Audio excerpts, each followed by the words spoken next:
Hello there, YouTube. It's your boy B3 back with another kicking comic book review. Today we are talking about issues 1 through 6 of Night of the Ghoul. It's a Comixology original and one of Scott Snyder's creator-owned books, which I love. Scott Snyder is probably the master of horror in comics, or one of them, at least. My favorite horror writer in comics right now. And Night of the Ghoul, uh, when I just heard it existed, it made me very excited.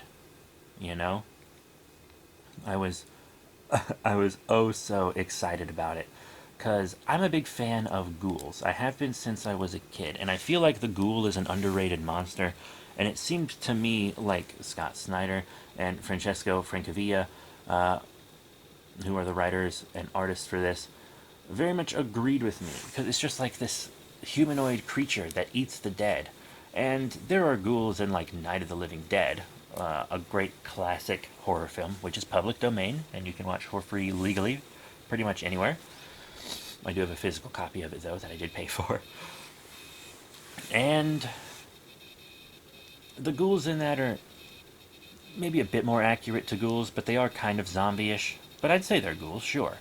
And then when I watched Mr. Sardonicus, which is a fantastic William Castle film, and it says it's about a ghoul, but it's not like really about a ghoul.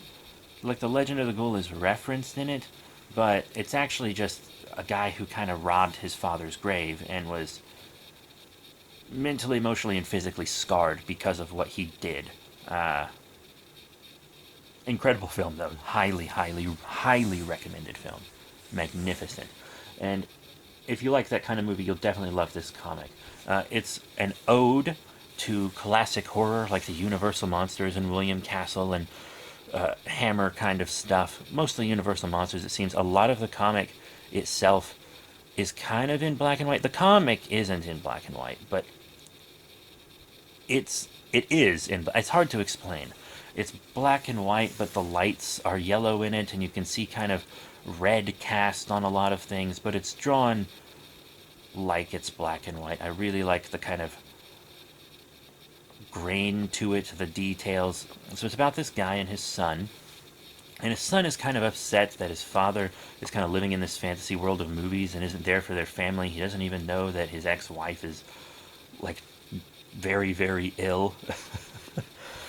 And so this son kind of doesn't want to be there with him. The dad's trying to connect, but the dad's really seems like he's doing it more for him. So he thinks he's found this filmmaker who disappeared after a fire that destroyed his horror masterpiece. He's found him in this old person's home.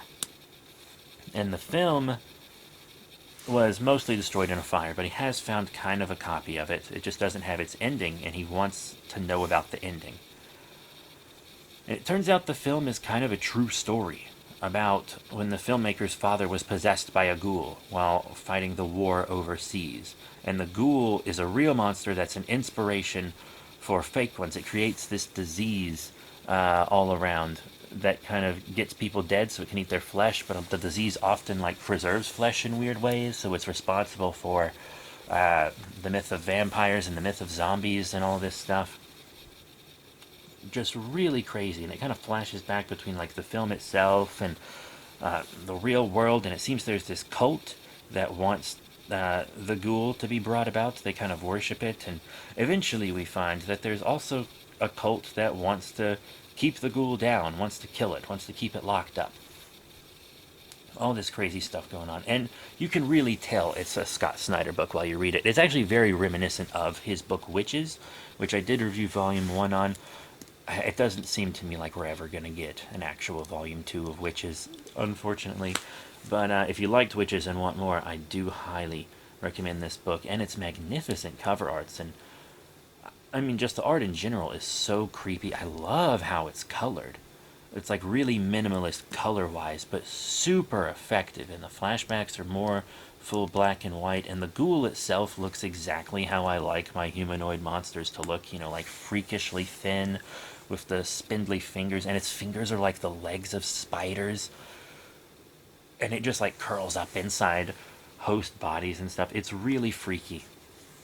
And there's a huge, huge twist ending, and the book ends like it could be a final end. It, like, could have a sequel, but I haven't heard any word that there would be a sequel. But it's just a great love letter to the Universal monsters and to other classic monsters. It's a great love letter to an underrated monster, the Ghoul. I've always thought so ever since I was collecting creature cards as a kid. I don't know if you guys know about creature cards, but, you know, they've been a good reference to me in my writings throughout the years. But yeah, I loved this book. I loved everything about it. Uh, it's about fathers and sons. It's about uh, family and obsession and learning to let things go. It's about so much, but it's just so good. It's creepy. Uh, and if you're a fan of classic horror, or just horror in general, you'll absolutely love this comic. Uh, it is a Comixology original. It was originally released digitally, but I do think there is a print version out now. You can get the trade or the 6 issues on Prime Reading. I have Prime Reading, so I was able to just read them uh, for, I don't want to say free, for no additional cost. I read the 6 issues, but I think I am actually going to pay for the trade because I loved it that much. Even though I can read it for free with my Amazon membership, I'm still going to buy the trade to one, support this magnificent creative team, and also in case I ever cancel my Prime membership again, which I have done a couple times in the past.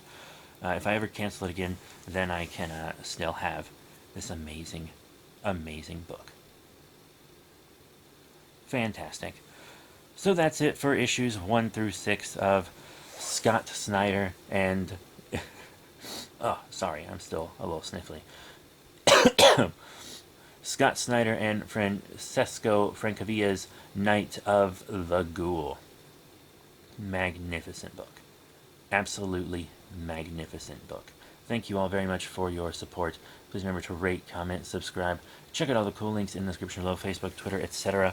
I also have some books based on classic horror. Check out The Adventures of Dr. Scientist, Volume 1 on Kindle. It's only digital right now, but after I do more volumes, I might do a big printed collected edition, and I'm going to do audiobooks eventually.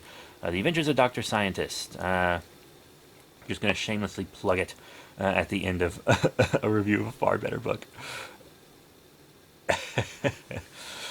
uh, but yeah, truly, truly fantastic book, Night of the Ghoul. But it does have a lot of the same inspiration that I did for The Adventures of Dr. Scientist. It's based on classic horror and sci-fi movies from the 30s to 50s. Definitely check it out. And it is kind of a parody as well. So that's it. Thank you all once again.